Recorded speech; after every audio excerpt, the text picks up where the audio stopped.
Putin garante que a Ucrânia não tem mais munições suficientes para continuar sua contraofensiva, que aliás está sendo um grande fracasso, segundo Putin, e é por isso que as munições do tipo cluster estão sendo fornecidas para o Zelensky, para o território ucraniano. Inclusive, considera que isso é um crime feito por parte dos Estados Unidos. Vamos falar um pouco mais também sobre críticas da própria OTAN e até do Elon Musk ou do Elon Musk sobre o fornecimento das bombas de fragmentação. Notícias importantes também relacionadas ao grupo Wagner, que foi visto que era a partir de março ali sendo retratadas, um deslocamento em direção a Belarus com um comboio com cerca de 80 veículos. Vale lembrar que pelas declarações públicas e pelo sumiço do Prigozhin, aparentemente o grupo Wagner tem uma nova liderança, chamado de Andrei Trochev. Falar um pouquinho mais sobre essa personalidade. Se vocês querem entender um pouco mais sobre esses assuntos, e muito mais também sobre geografia, geopolítica, atualidades, política, polêmicas, enfim, tudo para você se manter sempre bem atualizado, já se inscreve no canal, deixa seu like, compartilha esse vídeo, que eu, professor Ricardo, conto muito com a sua ajuda. Belezinha? Pessoal, para quem não me segue no Instagram, @prof_Ricardo Marcílio. E caso você queira ter acesso ao curso mais completo de Geografia, Geopolítica e Atualidades, para o seu concurso, pré-vestibular ou até mesmo porque você é interessado, link na descrição, pelo aulas completinhas, vocês não vão se arrepender, é muito baratinho, custo-benefício sensacional. E caso queira apoiar também o canal, pessoal, seja membro, que isso ajuda bastante, ou faça uma contribuição via chave Pix. Tamo junto? Então, bora lá pro vídeo, pessoal. Seguinte, a gente teve, né, mais uma entrevista longa do Putin, agora falando muito mais da contraofensiva propriamente, e também sobre o fornecimento das munições do tipo cluster, ou das bombas de fragmentação, por parte dos Estados Unidos, parte do Ocidente, em direção aos ucranianos. Basicamente, ele falou que nesse momento, né, a Ucrânia, ela gasta cerca de 6 mil projéteis de 155mm por dia, enquanto os americanos produzem somente 15 mil por mês, e por isso eles não têm munições suficientes para fornecerem para os ucranianos. Por isso que as bombas de fragmentação ou que as munições do tipo cluster, elas vieram e inclusive os americanos garantiram que não são só eles que estão fornecendo, tá? Mas outros países também. Só que qual que é o problema disso? Segundo o Putin, os Estados Unidos sempre constroem isso como se fosse uma espécie de crime de guerra, etc. Vamos falar exatamente aqui o porquê, e que isso só mostra um desespero do Ocidente em ajudar a Ucrânia. Só que vale lembrar, pessoal, que as munições do tipo cluster, elas são proibidas em mais de 120 países, tá? Elas não podem ser utilizadas porque a munição, né, do tipo cluster, a bomba de fragmentação, é uma munição que ela vem carregada de vários outros pequenos explosivos, vamos colocar dentro dela. E aí você tem para interromper linha aérea, para espalhar mina, para fazer ataques mesmo, propriamente. Existem vários tipos, né, de bombas de fragmentação. Só que o risco tá dessas bombinhas que saem dessa munição maior, algumas não têm taxa de sucesso. Então elas ficam sem explodir no solo, e aí pode ser, né, que depois de um grande ataque, algum civil vá atravessar aquela região e ocorra algum tipo de explosão, por exemplo, tá?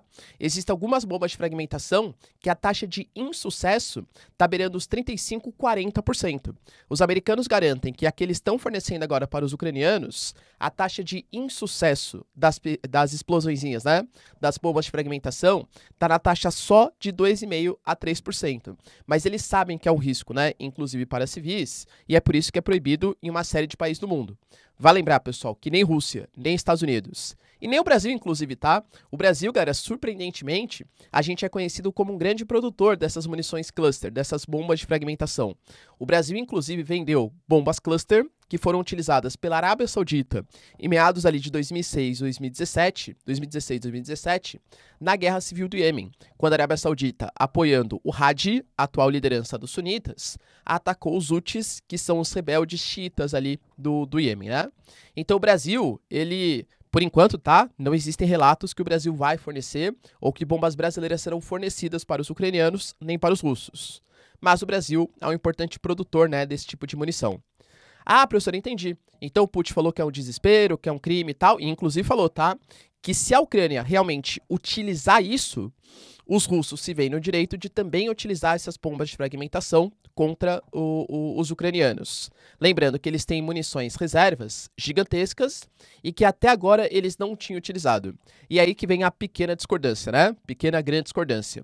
Alguns vídeos já foram retratados, pessoal, no passado, desde o início da ofensiva russa no território ucraniano, de bombas de fragmentação sendo utilizadas, sim, pela Rússia na Ucrânia. O Putin, pelas declarações que ele deu, ele nega que essas bombas elas foram utilizadas. Mas tanto os Estados Unidos quanto a Ucrânia, como toda a OTAN, o Ocidente garante que sim, elas foram utilizadas pelos Estados Unidos. Só que isso está levantando uma polêmica, por quê, galera? Porque nem os países da OTAN concordam muito, tá? Por exemplo, a Alemanha, ela já se posicionou, pessoal, totalmente contrária, o Boris Pistorius, né, o ministro da Defesa, contrária ao fornecimento desse tipo de bomba para os ucranianos. O Stoltenberg, por exemplo, falou que ele não tem posição definida, porque existem países da OTAN que utilizam essas bombas e existem países da OTAN que não utilizam, né, que não permitem essas bombas. Até o Elon Musk, galera, o Elon Musk, né, que sempre dá um pitaco ali em tudo, ele falou que os Estados Unidos está sendo muito hipócrita em fornecer esse tipo de armamento porque não vai ajudar em nada. E, aliás, como os americanos consideram que é um crime contra civis fornecer ou atacar com esse tipo de munição, seria também um crime os americanos utilizarem isso contra os russos. E aí, pessoal, vocês acham que isso parte realmente de uma, vamos colocar assim, uma falta de perspectiva dos ataques da Ucrânia? Vai lembrar, pessoal, que o Putin também falou, tá? Que ele não teve sucesso, a Ucrânia não teve sucesso algum com essa contraofensiva, que a Rússia, ela vem se destacando cada vez mais, inclusive impedindo o avanço, né, dos ucranianos. Recentemente, por exemplo, no porto de Sevastopol, o próprio Zelensky, por exemplo, deu uma entrevista garantindo, pessoal, que a contraofensiva está lenta e que os russos estão fazendo de tudo para impedir, no flanco sul e no flanco leste da Ucrânia, essa contraofensiva. Então, talvez, segundo Putin, seja esse ato de desespero.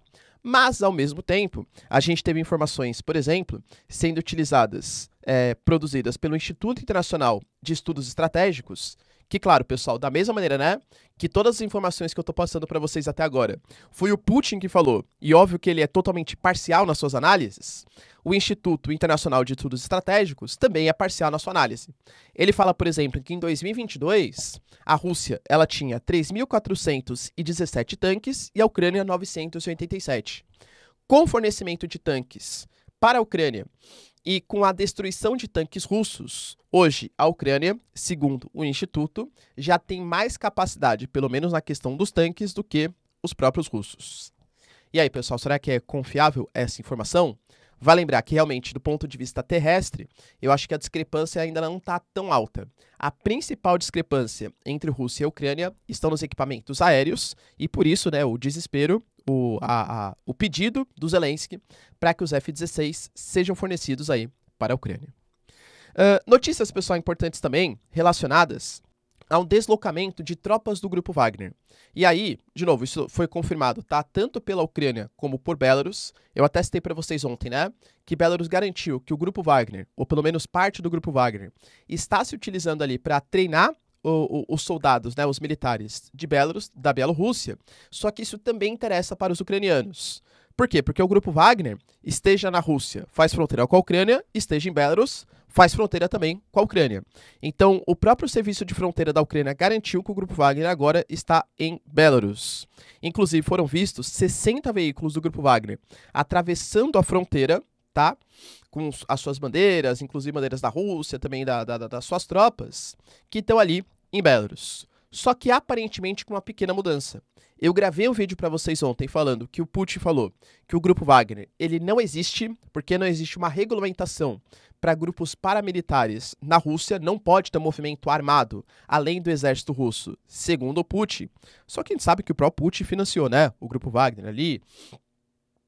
Ele falou, galera, que do ano passado para esse ano, 2 bilhões, 1 bilhão pelas empresas do Prigozhin e outro bilhão em equipamentos, salários, bonificações para as tropas do Grupo Wagner. Só que, pelas discordâncias, pela contraofensiva, pelo próprio sumiço do Prigozhin, que ninguém sabe exatamente onde está, cara, vazou uma foto, né, ele até de cuequinha ali, no que parece ser estabelecimento militar em Belarus, mas nem isso a confirmação. O Lukashenko falou que ele estava entre São Petersburgo e Moscou, ninguém sabe. O Prigozhin, aparentemente, pelas próprias declarações, o Putin não falou diretamente, tá? Mas deu a entender diretamente, não é mais a liderança do Grupo Wagner. Esse posto hoje está com Andrei Troshev, que é um coronel russo aposentado, que já participou, claro, né, das tropas da Rússia, mas que teve uma atuação, galera, muito destacada na Síria, onde o Grupo Wagner, de fato, atuava. Ele participou, se não da formação, talvez da formação, tá? Mas ele é conhecido como uma das lideranças, uma das cabeças ali do Grupo Wagner, tanto que sofre sanções da União Europeia, tudo tal, né? Aparentemente, ele assumiu o posto de comando do Grupo Wagner e o Prigozhin, ele foi tirado de jogo. Lembrando que o Biden, ele até colocou que ele não sabe também exatamente o paradeiro do Prigozhin, mas que se ele fosse o Prigozhin, ele tomaria cuidado com o que ele se alimenta ou da onde ele está, porque algum tipo de coisa pode acontecer contra ele. Agora, pessoal, não há confirmação. O que será do Grupo Wagner? Vai continuar sendo ajudado pelos russos? Vai se voltar contra a Rússia? A liderança do Andrei Troshev ou do Prigozhin, a grande liderança? Tudo tá uma grande nebulosidade, né? Aliás, o que faz parte meio que da história da própria Rússia, né?